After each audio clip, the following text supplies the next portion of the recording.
He unleashed against them his hot anger, his wrath, indignation and hostility, a band of destroying angels. He prepared a path for his anger. He did not spare them from death but gave them over to the plague.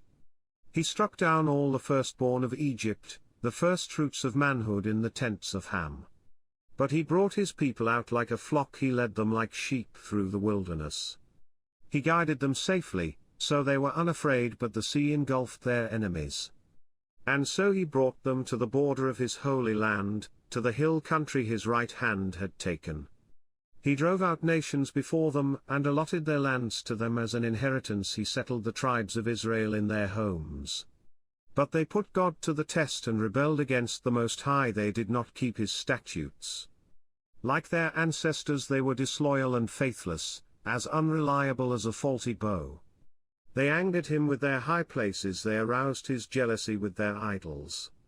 When God heard them, he was furious. He rejected Israel completely.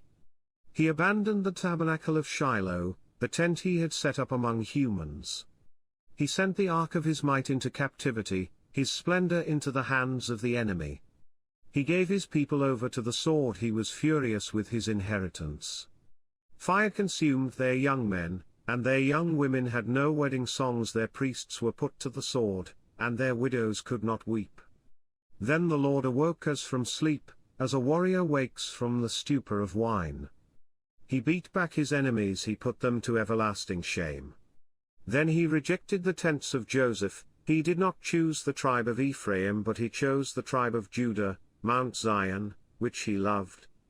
He built his sanctuary like the heights, like the earth that he established forever. He chose David his servant and took him from the sheep pens. From tending the sheep he brought him to be the shepherd of his people Jacob, of Israel his inheritance. And David shepherded them with integrity of heart. With skillful hands he led them.